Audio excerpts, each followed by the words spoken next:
Here we are. Well, hello, hello, hello. We are so excited for you to be here with us.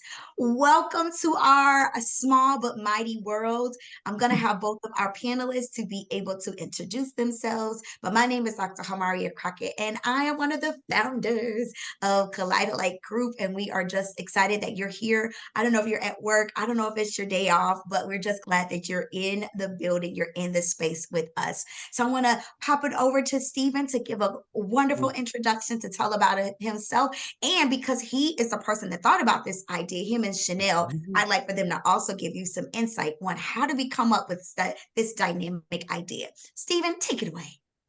Thank you, Doctor. Hello, everyone. My name is Stephen Williamston Jr., he, him, his. I am so honored and proud to be with you all here today in the midst of Pride Month and then specifically on the day of Juneteenth.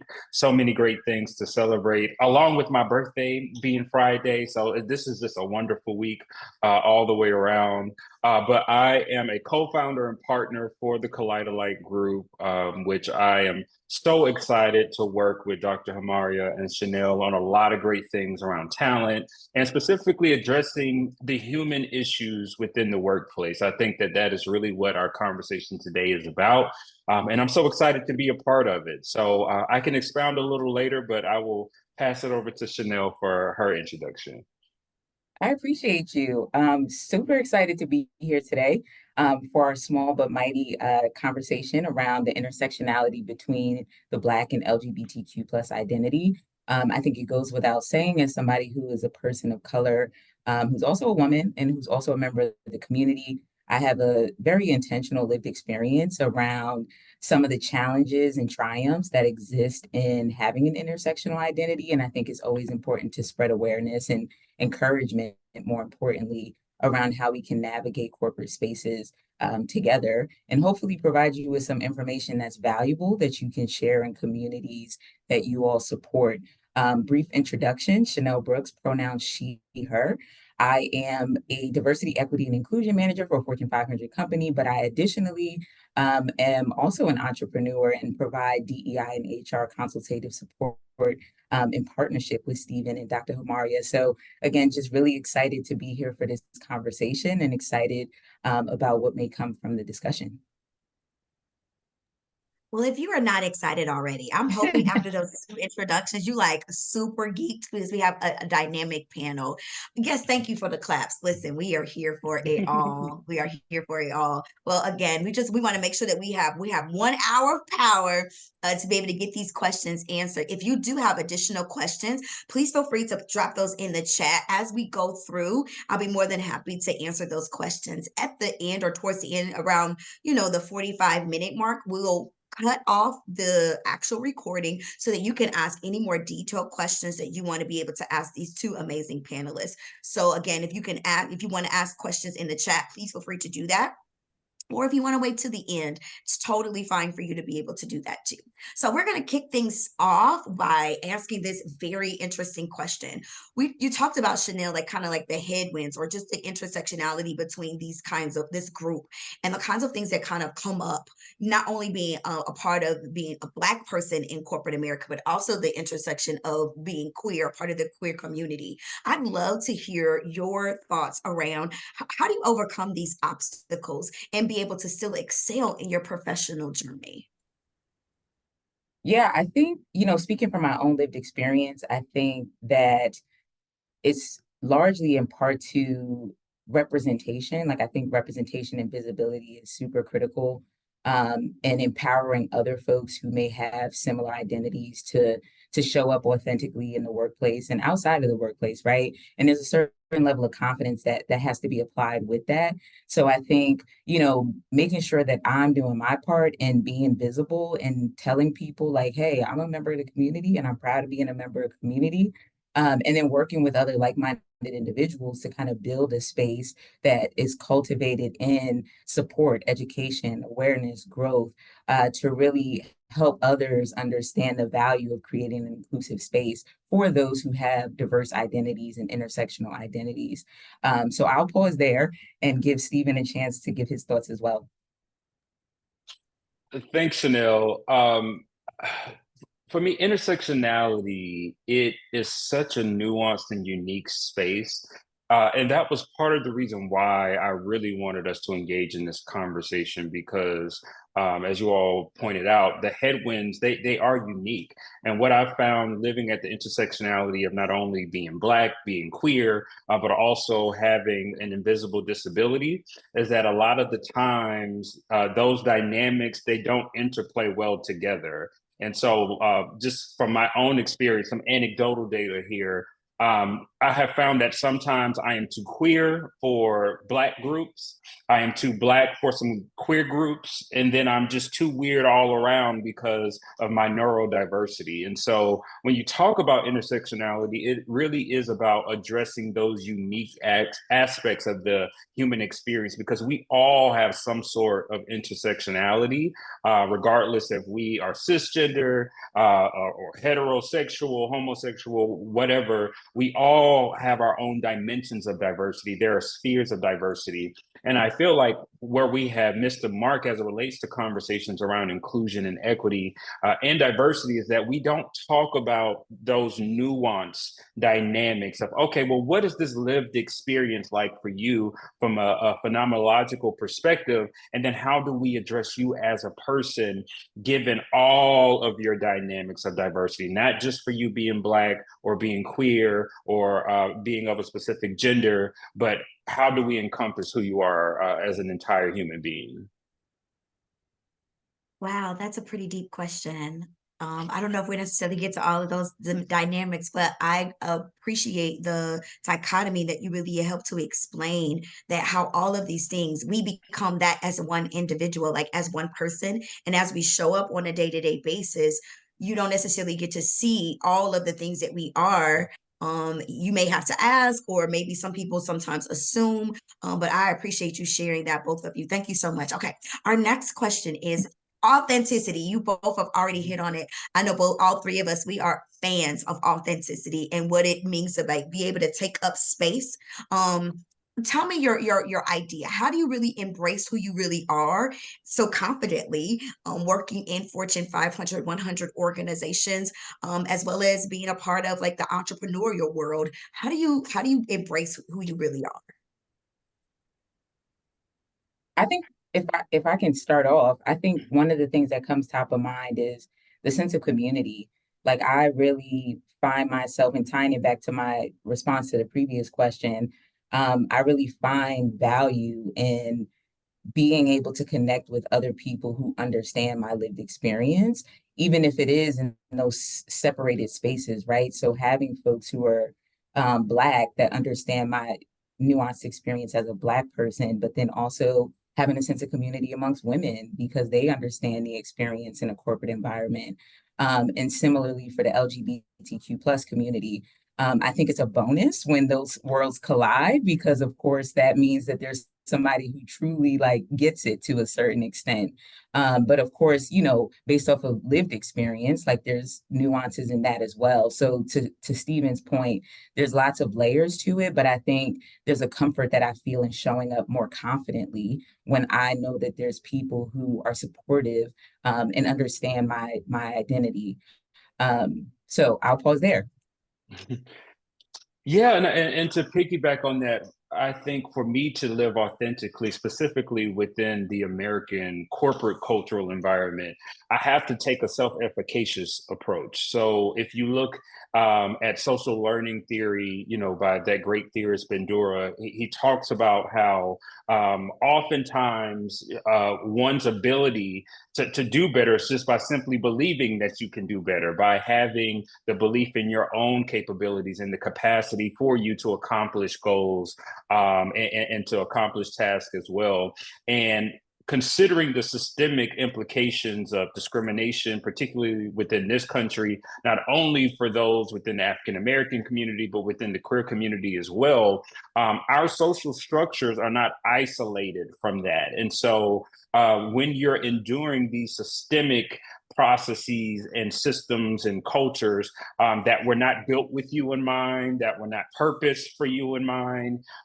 You really have to look down within yourself and sometimes find that strength from within. And so for me, to be authentic in the workplace means that I wake up in the morning and I tell myself, hey, regardless of whether or not no one else at the table looks like me or loves the same way that I love or believes in the same things that I believe in, I am meant to be here. I can compete here. I can thrive here. And I'm intentional about taking up space. Because when one is within an oppressed system, it's very natural to shrink yourself or to change who your authentic self is in order to fit in. And studies have shown that when you self-sacrifice your identity in order to fit into an environment, it has mental health implications such as increasing anxiety, which affects your performance and your ability to do your job to the best of your ability. So for me, being authentic is not just about having the courage, if you will, to be who I am. But I'm also intentional about it because it impacts my performance and how I show up in the workplace as a professional. And if I could just add to that, because I think you raised a really great point. I think it's also like being comfortable with being uncomfortable. Like I think that that's a line that's been said more frequently. But I think that that really does help with showing up more authentically because the reality of it is you're not going to know the outcome until you put it out there, right? So if there's something that I think needs to be said in a certain space or, in front of a specific audience, like I have to push myself to step outside of my comfort zone because it's the right thing to do. So I think for me, specifically from a DEI practitioner lens, it's always about like, is this the right thing to do? So that ties to my confidence level in being able to articulate inequity or to push for a change that needs to be implemented based off of not just my lived experience, but the communities that I represent, the ERGs, the employee resource groups that I work with. I think that that's something that we always have to keep top of mind is like sometimes we'll talk ourselves out of saying something that needs to be said, because of lack of confidence or because of who's in the room. But the reality of it is, if it's being said with love, if it's being said with respect, and if you know that it's the right thing to do in support of underserved communities, then that should be the driver. And that really is what authenticity and courage is all about. Well said. I'm going y'all give some claps, some hearts. Those are great answers. Oh, wow, this is amazing. I do have I'm a throw a question in here.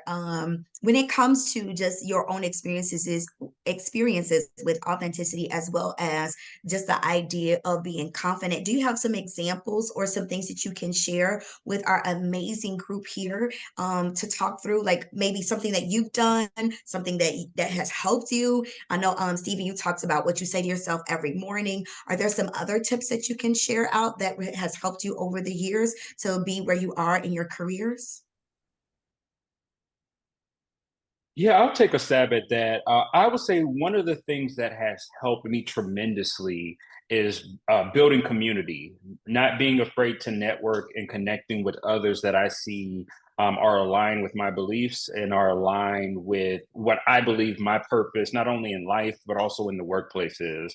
And so, for example, when I first met Shenelle at a women's conference a couple of years ago, firstly, I was just amazed by how she handled the questions, how she carried herself. And for the purposes of this conversation, I will mention that she was the only African American on the stage. It was a queer panel, and she was the only African American. And as I was sitting there listening to the responses, what we're talking about today, the thought of intersectionality arose for me. And so I was sitting there and I'm like, I wonder if they're going to touch on this or not. And so we were about to run out of time. And even though my heart was pounding through my chest, I went up to the front and I posed the question, can you all talk about the intersectionality of being queer and being Black, or being queer versus being male or female, or being non-binary? And Shenelle, of course, she knocked the question out the park. But for me, it allowed myself to firstly speak up for other people in the room who may not have been able to. And when you think about again the concept of your environment playing a role in behavior, having that courage, who knows what that did for someone else. But more importantly, it allowed me to form a relationship with Shenelle. The question set us up to have a conversation after, and a lot of what I had been feeling in my own position, she related to, and so it allowed me to really view my work in a different way, and it affirmed how I felt, right, as a person who sat at that intersectionality. I love that answer, not just because you gave me some kudos, but it was just a great answer. Thank you. It was a great answer. It was a great answer. I love that. So let's Um, kind of, oh, go ahead, please. yeah, I was just gonna quickly piggyback off of what Steven said because I love the fact that you focused it on the community piece because I think that that is so important, especially because like let's call a spade a spade. For those of you who are on this call that work in corporate America, you recognize that we're significantly underrepresented in corporate spaces. So like that sense of community is absolutely necessary. And it's an added bonus when it's folks who can understand your experience. But then also, you know, in their level of engagement are able to understand some of the strategic elements that roll into showing up authentically in a corporate space, right? Like to Stephen's point, we met each other at this work related conference, and not only did we have the same shared lived experience, but we also were doing the same work, right? Like we were at two different organizations, but we were working on DEI, so it gave us an opportunity to not only talk about like the challenges and nuances of our lived experience, but then turn that into action in the workplace at our respective organizations. And that's how we really make an impact, right? Is creating this sense of community that allows us to make a larger impact in the communities that need it most in and outside of the workplace. And more specifically, the only piece that I wanted to add is just the value of mentorship. There's a lot of leaders who along my career journey have just taken a vested interest in me, like they saw my potential and they were like, hey, like here's what you need to do in order to navigate this environment, here's how I can help you. And they truly served as sponsors and advocates to really help give me a platform to speak up and share my ideas, build the confidence that I needed to articulate some of the challenges that were being faced. And that's what ultimately led me to where I am today. So I think it's an important story to share just around this idea that sometimes in corporate spaces, because we're so underrepresented, we feel like our voice doesn't matter or it's not being heard. But I think finding that sense of community, finding that guidance, finding that sponsorship really helps and takes your career to a whole new level. Oh, that wow, that's good stuff. Thank you. Wow, that was I have so many questions, but we're gonna move on. All right. Let's talk about allyship and leadership. I think this actually is a really good segue. What you were talking about, having mentors, as well as having people that see your potential, that see something different, that see something in you, and kind of pull you along, or really be able to help to cultivate what's already there. Talk to us about that experience. What has it been like for you to, be either in an inclusive or maybe not so inclusive environment? What have been some challenges, and how do you really help either other people that are diverse talent, or how again have people helped you being a diverse, like talent person, a diverse candidate, diverse employee? I'll let Stephen kick it off. Sure. Well, this is actually one of my favorite topics because I don't think people understand really how complex allyship is, which for the purposes of this conversation, we will use the definition allyship is when an advantaged person or group engages in action for a disadvantaged person or group. And what research has shown us is that one is willing to engage in allyship when it firstly increases their status. So I'm doing this because it helps me in a certain way, or if it aligns with their moral beliefs. So if it aligns with what they believe internally in their moral compass, compass, or if it doesn't harm them.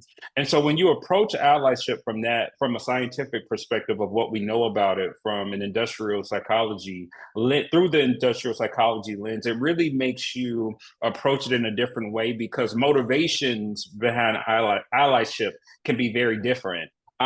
Just to address the elephant in the room, talking about DE&I, we've seen how the pendulum has swung completely the other way after witnessing such a massive wave of pressure behind, implementing diversity and inclusion programs and strategies, hiring DE&I practitioners and officers. And now we've seen that allyship has taken a different stance. It looks differently today in 2024 compared to, at the end of 2020 after the senseless murder of George Floyd. And so when I think about allyship, for me specifically, sitting at intersectionality, I think about the situational moments that we have to address in the workplace.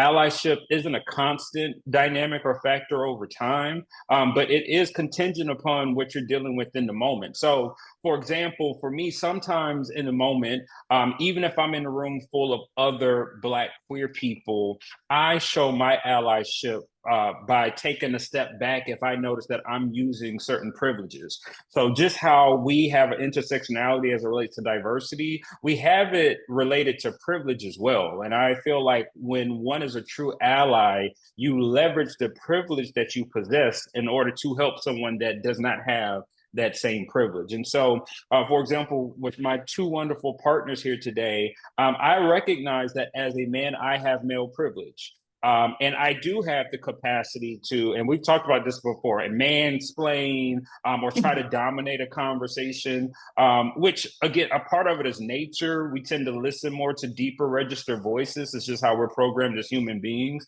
But being intentional again, and I will use that word until the end of the meeting today, about leveraging what you have compared to someone who's disadvantaged. And it may not be socioeconomically or educationally, or even from the perspective that they're a more junior person to you in your organization. But allyship is about really ensuring that you have another person's best interest at heart because you have the capacity. It's almost an altruistic view to help them, right? And if allyship is defined as you engage in this action because it increases your status or it aligns with your morals or it doesn't harm you, what do we call the person that is willing to sacrifice their status or their time or their resources or whatever for you, and they don't get a gain in status recognition, or it doesn't necessarily align with their deep moral convictions, but they feel like they should help you? To me, I don't know what the word we would call that, but I think that is what we should strive to have our allyship look like. Yeah, I think you hit on a lot of great points. I think for me, in totality, like when we talk about allyship, the way that I try to explain it in a number of spaces is, what are you doing when nobody's watching?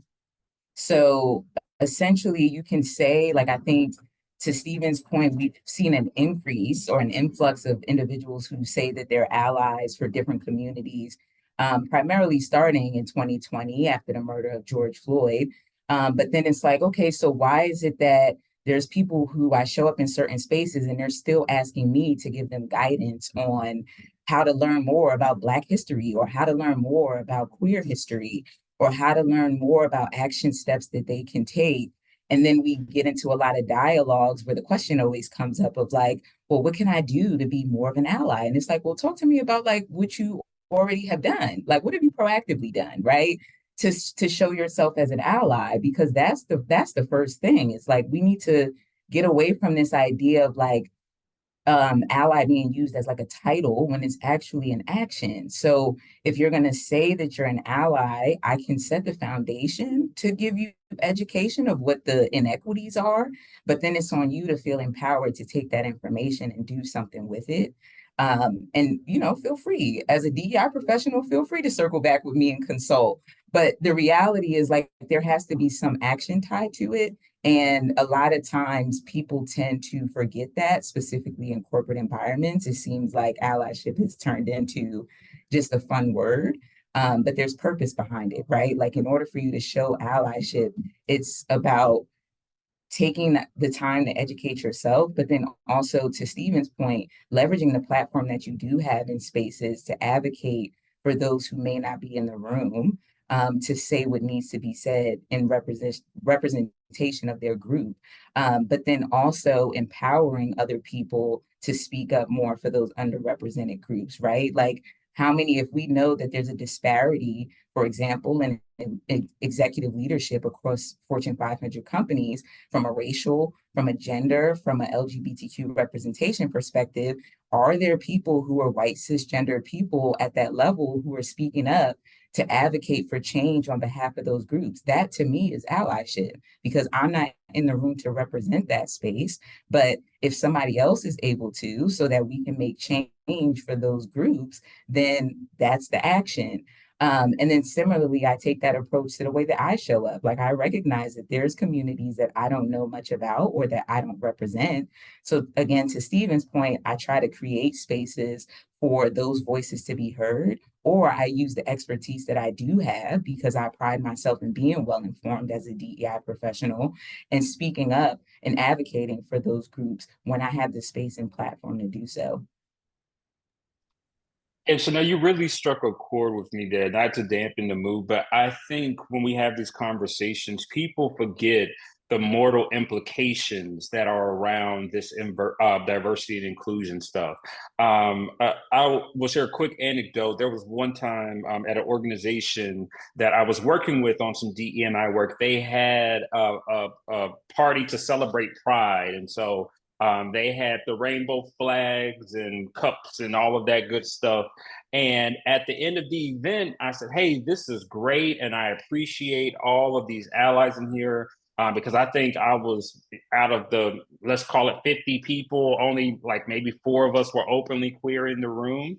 But I said, I appreciate the party and the food and drinks and all of that. But at the end of the day, I am still much more likely to be killed because of who I am. So, Shenelle, I think what you really were talking about was doing the work behind it, because at the end of the day, yes, we can have our Zoom backgrounds and all of that, but if we don't put in the work, then we're not really making the changes for those groups who, really could be facing mortal danger just by living it at the intersectionality of diversity that they do. Yeah, and I think we can talk about that all day, because like now you have me thinking about just this idea of like, that's what true inclusivity, specifically in the workplace, is all about, right? Like, it's about having the allyship. Like, we already know that going into these spaces, we're underrepresented. So in order to create psychological safety, in order for us to create true inclusivity and equity, there needs to be this acknowledgement of like, we need to see more visible allies in the workplace, right? Like, people are not going to feel comfortable showing up authentically if they feel like there's a risk that they won't be received well, or they feel like there's a risk that their job may be put in jeopardy. Like, we should be so far removed from that mentality. And it saddens me transparently that that's still the reality for so many individuals who look like us, whether you can tell that we're a part of the LGBTQ plus community or not, which is what goes back to what I called out in my first response, just around the visibility and representation. Like, granted, I may not be a part of the executive leadership team, but I do have a platform to speak with the executive leadership team. And you can bet money that when I get those opportunities, I'm talking about the nuanced experience of these intersectional identities, or these individual identities, and the challenges that they're facing specifically in the workplace and even outside of the workplace, that's now trickling into the way that they show up in the workplace. Because that's the space that I think we're shifting to now. It's like, we need to have more dialogue about the socioeconomic challenges that exist outside of the workplace that are now showing up for people in the way that they do their job.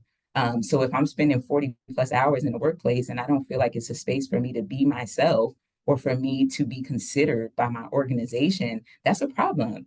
And I think that now, as DEI professionals and ERG leaders and folks that are committed to diversity, equity, and inclusion, it's a powerful time for us to speak more boldly about that.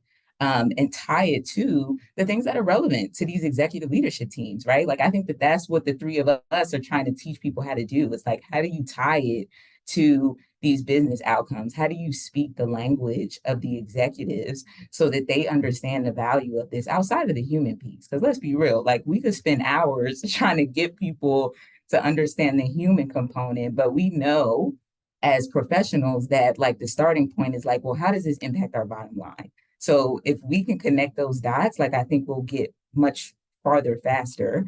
But yeah, I'll pause there because I don't want to get on my soapbox. Well, I think you should get on it. This is a great time to do it.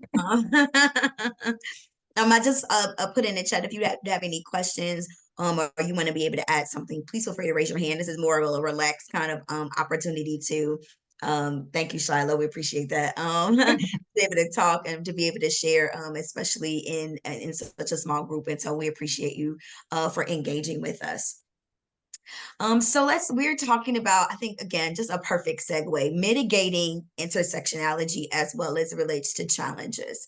What would be your ways? How have you adapted, if you have, to be able to think through or to be able to mitigate some could be very, very fairly large kind of situations or instances or conversations that you heard in the workplace around the idea of equity or around the idea of inclusivity? What have you personally done to be able to create actionable steps so that you can foster a more inclusive work environment? I think to kick it off, I will say just education and awareness and really explaining people the why. Like, I think it came up in a couple of the responses, just this idea of being able to inform others of the value of understanding intersectionality and the ways that it shows up in the workplace and the ways that it actually contributes to a more productive workplace, and also a more inclusive space. And some of what that looks like in practice is, are there employee resource groups, right? Like, is there this sense of community that we've been talking about throughout today's discussion? Then the other piece is, how reevaluate the way that you think that you show up as an ally, right? Like, are you somebody who puts your pronouns on your signature? Are you somebody who shares your pronouns when you introduce yourself? Those small things, like, it doesn't have to be this giant, like, solve all of the world's problems. It can be those little things that kind of build on active allyship in the workplace that really creates the inclusive environment that most companies are saying that they're striving for. Yeah, and I would say for me, it's really my first step is relationship building. When I was in-house, I would always tell executives, hey, my first several months, we're going to need a pretty big T&E budget because I really have to just get to know people for who they are. It is a fact that adult American workers work more than any other nationality on the earth. That is a fact. And so when you think about the concept of us spending more time at work than we do at home with our loved ones, because we say 40 hours a week, but we all know realistically, especially in the corporate space, it's more like 60 sometimes, or somewhere around there. And so what happens is, we spend all of this time in this space where we're not allowed to be our authentic selves. We're not allowed to really share how we think and how we feel. And even though this is the space we spend the most time in, the stuff outside of work are the biggest impactors upon how we behave in work. And so when you take the opportunity to get to learn someone's story, where they come from, what they believe, their experiences, I think that really helps the conversation, because anytime you talk about diversity, or if you talk about allyship or inclusion, I think one mistake we have made generally is that we have made it a very black and white conversation where it's either you're for or against me, right? You're an ally or you're not. You're racist or you're not. You're sexist or you're not.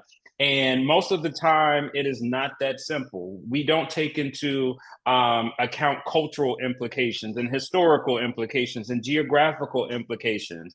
I was just having a conversation with my friends last night, when our parents were born, they still were legally dealing with the effects of slavery. If you think about the fact that the Civil Rights Acts, the last of them were not passed until the end of the 1960s.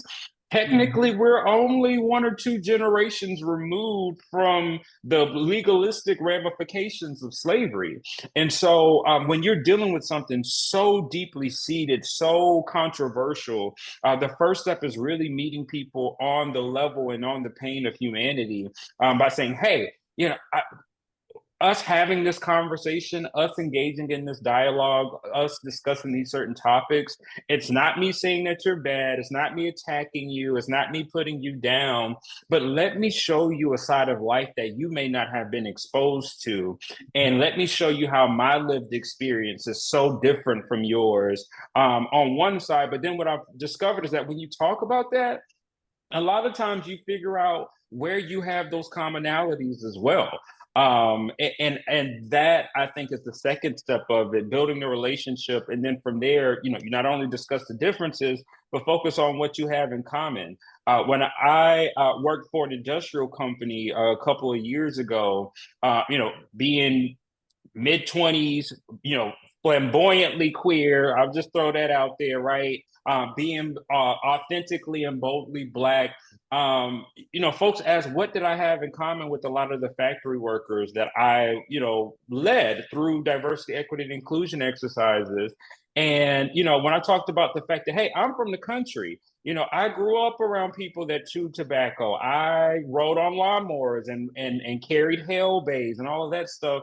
And so, a lot of the people from this certain part of the region that I was working with, they were like, oh my goodness, I never knew that we had so much in common. And so when I started having conversations about, Black allyship and queer allyship, and being allies for those who are disabled or differently abled, it completely changed the timbre of the conversation, because they automatically saw themselves as me instead of seeing me as this different entity or person who, they had no remote idea of my lived experience.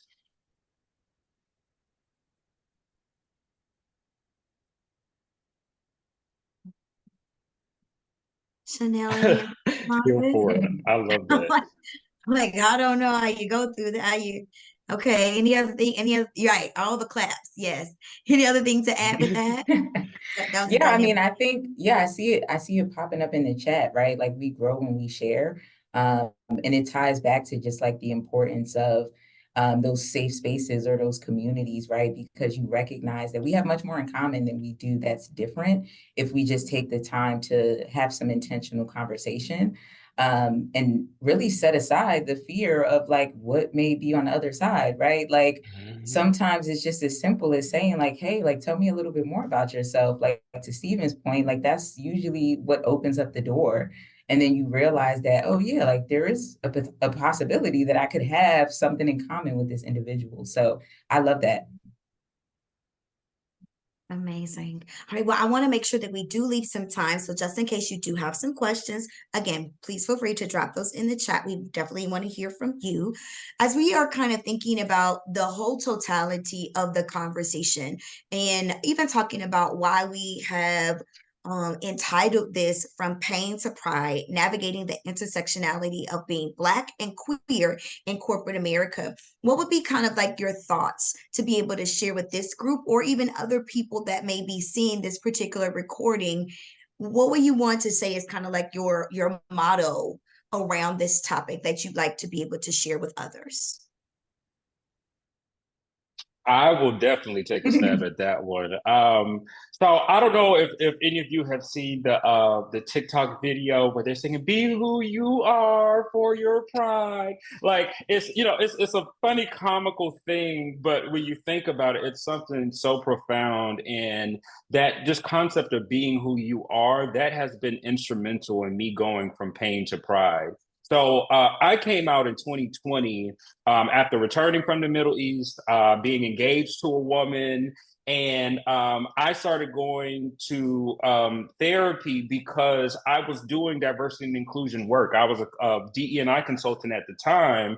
And the work was so powerful to me, hearing the testimonials within ERG focus groups, developing these strategies, speaking with these executives and hearing what some of their employees were going through. What forced me to come out and embrace my pride was the fact that number one, I felt like a hypocrite because I was helping all of these other people and I wasn't living in my authenticity. But then two, I found success in not limiting myself to other people's definition of who and what Stephen should be. So, in conjunction with all of that, I also went into ministry at a very young age, had traveled the world doing that. And so, my identity was built upon what I did and not necessarily who I was. And to make a long story very brief, what I found is that after I had the courage to embrace my pride, who I was, not only did it take away the pain because I no longer had to live these multiple lives and try to be this person for this person and this person at work and this person with my significant other. But having that freedom, uncluttering my mind and my emotions and my energy, right? It helped me succeed. I quadrupled my earnings over 2 years after I came out. It was the wildest moment of success I've seen in my life after traveling the world and doing all these other great things, adopting who I was. I figured out that was my magic sauce. And people would say, Stephen, you just have something. I don't know what to call it. And I think I've now realized what it is. I was just being me. And what I've learned is that no one can be you better than you can be you. And so when we talk about being proud of who you are and going from pain to pride, of course it deals with the conversation we're having around orientation, race and ethnicity, but also just being proud of where you come from, being proud of your journey, being proud of the work that you do, being proud of the position that you hold, being proud of being connected who you're connected to, being proud of the purposeful work that you do in your life. Like that is what brings you from pain to pride, to being able to truly embrace who you are. Because I will tell you, when you don't embrace one aspect of yourself, by and large, it will affect another area and it has a domino effect. And I believe many people do not truly understand how they're holding themselves back from that next promotion, from that next business venture, from that next great relationship, from that next great opportunity, because they refuse to embrace their pride and be who they are. So it's crazy, Stephen, because I feel like from that conference that we first met up until now, like the stars are just aligning and that we were meant to cross paths. Because I think my response to that is the same. And in the spirit of transparency, like I can share like some of my personal lived sentiments. So, I think at the onset, the part that I will say is that the first step is knowing you, right? Like there's a lot of reflection that needs to happen in order for me to show up authentically, right? There's a lot of acceptance, there's a lot of self-awareness, there's a lot of reflection that has to occur in order for me to really get in touch with what authentic Shenelle looks like. And then I think the other piece is that as you continue to grow and evolve in that journey, because it never stops, right? Like I feel like I can say, like, I'm still learning, I'm still growing. But I think the second part of it is don't let anybody dim your light. Once you get into that awareness, once you get into that space where you are confident in who you are, do not walk into rooms and feel threatened by what other people may be thinking, right? Because that's one of those things that I think as Black people, we've been conditioned to believe is that we should always be fixated on what people might think about us. And for all we know, like, I feel like I see this post come up all the time on social media, which is like, humble yourself. Like people aren't really thinking as much about you as you think they are. And I think that that's true, right? Like we sometimes psych ourselves out in certain spaces because society has conditioned us to put a specific value on ourselves. So I think that when you have that self-reflection and start walking in your purpose, it creates a whole new lived experience, right? Like to what Stephen called out, this idea of like doors being open without, even having to make an effort, just because you are choosing to show up the way that you should have been showing up and that being received in the way that it needs to be received so that true progress can occur in and outside of the workplace. And I think from a transparent perspective, part of my growth journey has been kind of letting go of society's expectations. I think in the Black community, there's still a lot of homophobia that exists. I think that there's expectations that are put on Black women around how they should be showing up in the workplace, how they should be more submissive versus advocating for themselves and speaking up in spaces where their opinion should be heard. So like really saying to myself, like, why am I doing that? Like it got to a point in my life where I'm like, why am I doing that? Like if I know that this is holding me back, this is holding back this whole group of people, this whole demographic of people, like why can't I be the voice? Right. So it's like you start to recognize that like, hold up, like I've been downplaying myself and for what reason, right? Like I could be serving so many other people as well as myself and creating meaningful change in the spaces that I hold space in. And I should be empowered to do that. Right. So as we think about like, if you don't take away anything else from this conversation, it's like really take some time to reflect on the way that you show up in the spaces that you are in day in and day out. And is there an opportunity for you to challenge your way of thinking so that you can live more authentically and in turn give other people around you the encouragement that they need to do the same? That is how we bridge gaps. That is how we drive intersectionality. That is how we drive true inclusion. And that's how we also get uncomfortable in talking about the inequities that exist amongst our respective communities, right? And then we work more collaboratively, right? Because I think the other piece is society has conditioned us to stay separated, and we don't need to do that, right? Like it doesn't have to be a Black problem. It doesn't have to be a Pan-Asian problem. What about the intersections, right? Like that's a shared experience. Once we talk about a collaborative identity, right? Like that's now a shared experience between those who identify as Black, Pan-Asian, and Black and Pan-Asian. And I don't think we talk enough about that, largely because some people just don't feel comfortable. So, I pride myself in being the type of leader that challenges that way of thinking. And that's why the work that we're doing with Light is just so impactful, because that's essentially what we're teaching people how to do. And you hit the nail on the head when you talked about it being purposeful work. And I will tie it into the question that Shiloh asked. They said, how does faith play a role in your individual journeys? And I will say that simply by walking in your faith, walking in your purpose is an act of faith. The Christian faith tradition states that, faith is the substance of things that you hope for and evidence And of the invisible evidence. things. And so if that concept is true, and if we think about purpose, I don't believe purpose is accomplished until the day we close our eyes on this earth. That is when we have done everything we could possibly do as it relates to our purpose. I think once we expire, that's when, we have accomplished our purpose.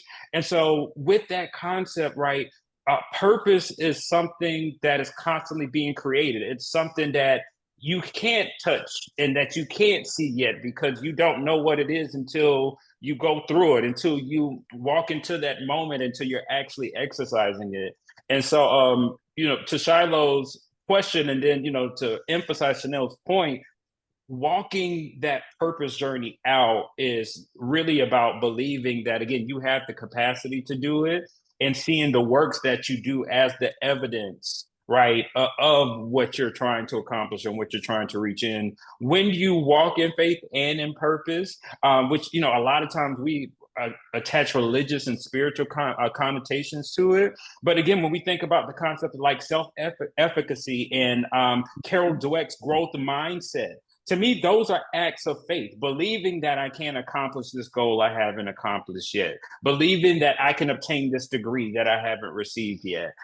We really try to delineate the two, but I feel like they are one and the same. I agree with you. I would just add to answer Shiloh's question, like for me, faith is a guiding principle. It's what empowers me to show up confidently and to say the things that need to be said because they're being said with love and consideration for the impact to us as humans, right? Like I think sometimes going back to Stephen's point, certain folks show up into spaces where it's like, oh, it's 100% you're racist or you're not, or sexist, or insert whatever discriminatory term you want to use. But the reality is that when we create these spaces, it's about creating environments where people feel respected, people feel valued, people feel heard. It's not about choosing a side. It's about getting back to the components of true humanity. And I feel like I'm just advocating for Kaleidolite at this point. But I mean, that's the purpose of this session, right? Like, we're talking about, how we can bring the human component back into the workplace, but then also equip people with tools that they can leverage outside of the workplace to ultimately do the same. Because the goal is for us to create a more unified, respected environment in society, right? Like, that's the goal. Like, companies are investing in DEI, not just because, it makes them look good or because they want their employees to feel a certain way. Ultimately, those behaviors and practices impact people outside of the workplace. So if we can hit it on both sides, we're able to create more inclusive and equitable spaces across the board. And then it allows us the platform to reach more people, right? What we're doing with this consulting firm is not isolating ourselves to one individual company. We're allowing ourselves to reach the masses so that all of the people who join conversations like these have some food for thought, have some information that they can take back to the teams that they work with, the communities that they live in, to be able to amplify this message of just, it's a human experience. We need to get back to the root of that. Listen, that is so good to me. Oh my goodness. All right, we are at about 10 minutes left. Listen, I'm hoping that you are getting all of the gems that are being dropped in this dynamic conversation with these two leaders. If you are wondering, what are they talking about as it relates to the Kaleidolite group, I'm going to drop in the chat our organization that we just started. And our organization is about being light and being clear, having a clear focus. It focuses on purpose. It focuses on elements of bringing the human back into the workplace. So that is our main focus, not just the bottom line, but really focusing on the human experience as you are in your work. And very similar to what both Stephen and Shenelle has stated, is that you being able to bring your full self, but actually having that environment where you can feel included in the world of work and not excluded, because we've created and we've helped organizations just like the ones you may work for to create an inclusive environment. So if you are interested or you have questions about our organization, please go to our website and click on the contact us, and we'll be more than happy to share more information. Right now, what I'm going to do, since I've just made my public service announcement about Kaleidolite, I'm going to turn off turn off the recording so that we can have in the next few minutes or so any other questions that you want to ask, so that it's not recorded, to make sure that we are being mindful of your privacy. So I'm going to shut that off. I'm going to stop